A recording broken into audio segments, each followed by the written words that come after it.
Versão brasileira. Desperta tu que dormes. Olá, terráqueos.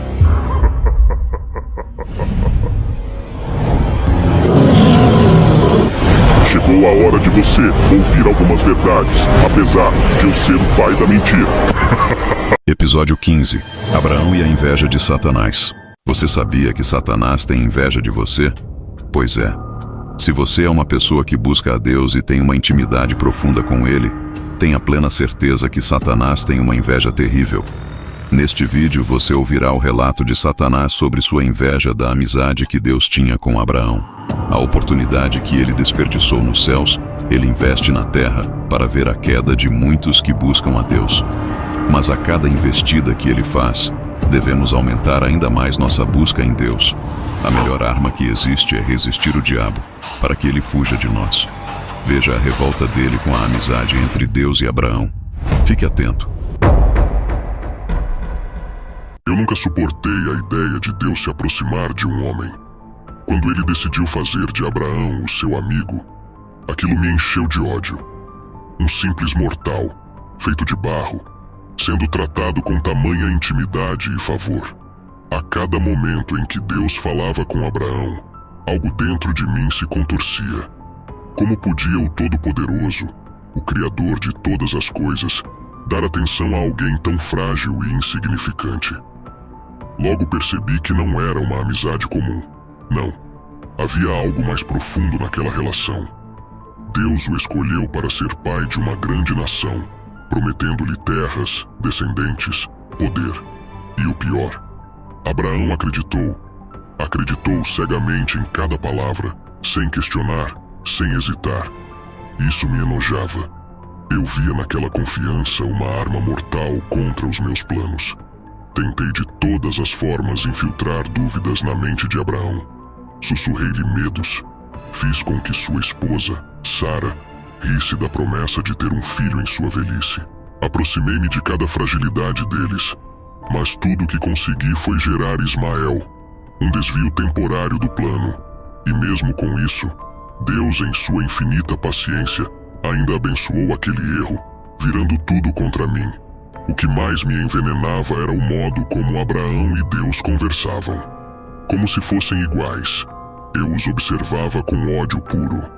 Abraão erguia altares, oferecia sacrifícios, e Deus, de forma paternal, estava sempre presente, respondendo-lhe, guiando-lhe. Nenhuma das minhas tentativas de afastá-los parecia funcionar. Eles compartilhavam uma confiança que eu não podia quebrar. Deus lhe prometeu um herdeiro, e Abraão, contra toda lógica, acreditou. Quando finalmente o tão esperado filho, Isaque, nasceu, eu sabia que estava diante de uma ameaça séria. Deus estava cumprindo suas promessas, e através daquela linhagem, algo muito maior estava por vir. Eu precisava agir, mas como? Abraão estava envolto em uma proteção que eu não conseguia penetrar. Ele era teimoso em sua fé, e Deus, por sua vez, fiel ao que prometia. Houve, porém, um momento em que achei que finalmente havia uma chance de destruir essa amizade. Deus pediu que Abraão sacrificasse Isaque. Eu mal podia conter meu júbilo. Imaginei que Abraão se revoltaria, que questionaria Deus, que essa ordem absurda destruiria a confiança que eles tinham. Afinal, que pai seria capaz de matar o próprio filho? Era a oportunidade perfeita para plantar o ressentimento e o ódio. Mas, para minha total frustração, Abraão não vacilou. Pegou o menino, subiu o monte e com as próprias mãos preparou o sacrifício. A cada passo que ele dava, meu ódio crescia. E então, no último momento, quando a faca estava prestes a descer, Deus o impediu. Um cordeiro apareceu no lugar de Isaque, e o sacrifício foi realizado sem que Abraão rompesse sua confiança em Deus. Foi nesse momento que percebi o quão profundamente enraizada estava a amizade deles. Não importava o que eu fizesse, Abraão confiava cegamente em Deus. Isso foi uma derrota amarga. Pior ainda, eu sabia o que estava por vir. Deus, naquela aliança com Abraão, estava plantando as sementes para algo que me destruiria completamente. Através de Isaque, Viria uma linhagem que culminaria em um descendente que esmagaria a minha cabeça, acabando com o meu domínio sobre a humanidade. Deus não se contentou em apenas abençoar Abraão. Ele fez questão de engrandecer o nome daquele homem. Sua amizade ecoou através das gerações, e por causa dela surgiram profetas, reis e, por fim, Jesus, o Filho de Deus, que trouxe a derrota final para mim. Abraão foi apenas o início de tudo. Ele foi o primeiro de muitos que Deus chamou de amigo. Essa intimidade, essa proximidade entre Deus e o homem é o que mais me consome. Eu trabalho incansavelmente para separar os homens de Deus, para destruí-los com mentiras, dúvidas e medo. Mas há sempre aqueles, como Abraão, que confiam nele apesar de tudo, que não cedem às minhas investidas, e assim sou forçado a assistir, enquanto homens e mulheres insignificantes são levantados por Deus, se tornando instrumentos de sua vontade, enquanto eu, no meu ódio, continuo a tentar, sem sucesso, afastá-los de sua luz. A amizade entre Deus e Abraão é uma ferida aberta que nunca cicatrizará para mim. Ela me lembra a cada instante de que, por mais que eu tente, há algo em Deus que eu nunca poderei corromper. Sua capacidade de amar e se ligar às suas criaturas. Essa capacidade de Deus, essa proximidade, é a minha maior frustração. Por mais que eu ataque, por mais que eu corrompa corações e mentes, ele sempre encontra um caminho para restaurá-los. Abraão foi o início, mas depois dele vieram outros. Sempre há algum miserável em quem Deus vê potencial. Alguém que, por alguma razão, decide confiar nele, apesar de tudo o que eu coloco em seu caminho. Depois de Abraão, vi Deus se aproximar de Moisés. Ah, como tentei desviar aquele homem também. Desde o início, coloquei obstáculos, fiz com que ele duvidasse de sua própria capacidade, que fugisse de seu chamado. Mas novamente, Deus o encontrou. Ele conversava com Moisés da mesma forma que fazia com Abraão, como um amigo fala com outro. Como isso me irritava. Moisés, assim como Abraão, era falho, tinha seus medos e dúvidas, mas ainda assim, Deus o usou para libertar um povo inteiro da minha influência. E não parou por aí. A cada geração, Deus escolhe outro. Homens como Davi, que apesar de suas inúmeras fraquezas, eram chamados de homens segundo o coração de Deus. Como ele pode continuar a confiar em seres tão falhos? Davi foi um assassino, um adúltero, e ainda assim, Deus o exaltou. Essa amizade, essa misericórdia inabalável, é o que mais me enfurece. Porque apesar de todos os meus esforços, Deus sempre encontra um jeito de redimir e restaurar. Eu já devia ter aceitado que essa luta contra Deus é uma guerra que nunca poderei vencer. Mas não posso parar. Mesmo sabendo que o destino final está selado, que meu fim está escrito, eu continuo. Porque se há algo que posso fazer, é tentar afastar o maior número possível de seres humanos dele. Tento corromper os relacionamentos que ele busca estabelecer, destruir a confiança, plantar dúvidas. Cada alma que eu afasto de Deus é uma pequena vitória, mesmo que temporária. Mas há algo em particular que me envenena: a encarnação de Jesus. Isso sim foi a maior ofensa de todas. Deus, que já se inclinava para falar com os homens, decidiu se tornar um deles.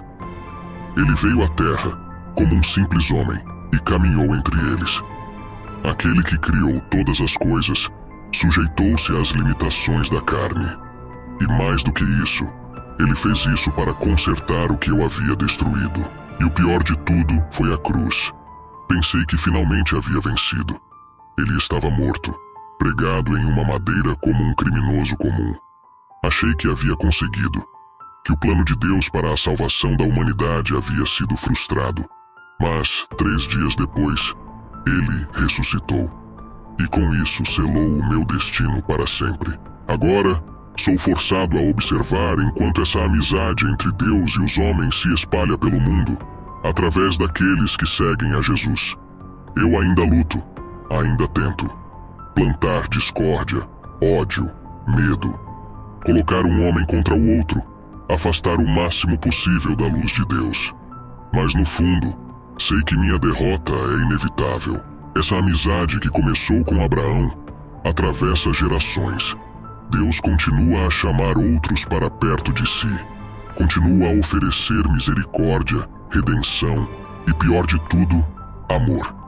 Esse amor que eu tanto desprezo, mas que, para minha eterna frustração, é o que mantém essa ligação inquebrável entre ele e a humanidade.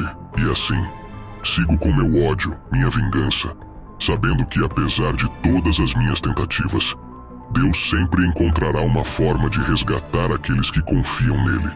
E essa é a maior das minhas derrotas. Satanás odeia ver você buscar a Deus. Ele detesta ver a amizade entre você e Deus ser ainda mais firmada dia após dia. Ele odeia ver sua fé crescer mais e mais apesar das dificuldades que surgem no decorrer da vida. Ele odeia ver sua sabedoria em saber que em cada dificuldade ou barreira que surgir, Deus está sempre com você para te ensinar algo de cada situação, pois elas servem para fortalecer ainda mais sua fé em Deus. Nosso pai Abraão foi um professor nato em como ser um fiel e verdadeiro amigo de Deus. Devemos seguir seus passos, seu exemplo. Devemos também reconhecer nossas limitações e saber que somos totalmente dependentes de Deus. Só assim criamos uma blindagem necessária para que o inimigo não interfira nessa amizade com Deus. Sendo assim, deixe que Satanás tenha inveja dessa amizade que você tem com Deus e com Jesus. Se ele desprezou a chance de continuar sendo um anjo de luz para ser um ser desprezível e maligno, essa foi a escolha dele. Só vigie para que ele não consiga afastar você de Deus, pois essa é a maior meta do inimigo. Nossa amizade com Deus jamais será abalada. Cristo nos religou a Deus para todo o sempre. Amém? Música: Deus e o Homem. Eu vi a escuridão tentar reinar, vi o medo crescer, o amor se apagar, mas uma luz brilhou no meio da dor, uma amizade eterna entre o homem e o Senhor. Abraão confiou mesmo sem ver, seguiu a promessa que Deus fez nascer, um laço inquebrável forjado na fé, contra o ódio e o engano que o mal quer ter. Mas Deus é fiel, Ele não falhará, sua justiça sempre vencerá. Do pó Ele levanta quem nele confiar, e no final o bem vai triunfar. Frutos de justiça brotam do amor, da amizade eterna com o Criador. O mal tenta corromper, mas não vai vencer, quem vive em Deus vai florescer. Eu vi a cruz do sacrifício ali, o preço pago pra nos redimir. O mal pensou que tudo terminou, mas a vitória em Cristo ressuscitou. Como Abraão, somos chamados também a andar na verdade e ver no bem. Com cada passo a fé a crescer, nos frutos de justiça vamos florescer. Pois Deus é fiel, Ele não falhará, sua justiça sempre brilhará. Contra o engano, contra a escuridão, vem a colheita, vem a redenção. Frutos de justiça brotam do amor, da amizade eterna com o Criador. O mal tenta corromper, mas não vai vencer, quem vive em Deus vai florescer. Frutos de justiça brotam do amor, da amizade eterna com o Criador. O mal tenta corromper, mas não vai vencer, quem vive em Deus vai florescer. Eu escolho a luz, escolho confiar, mesmo na dor eu vou te adorar. A amizade que o mal não pode quebrar, é no teu amor que eu vou frutificar. Frutos de justiça brotam do amor, da amizade eterna com o Criador. O mal tenta corromper, mas não vai vencer, quem vive em Deus vai florescer. Frutos de justiça, brotos de paz, em Deus somos livres, não olhar pra trás. A promessa é viva, o reino é real, e no fim o bem será.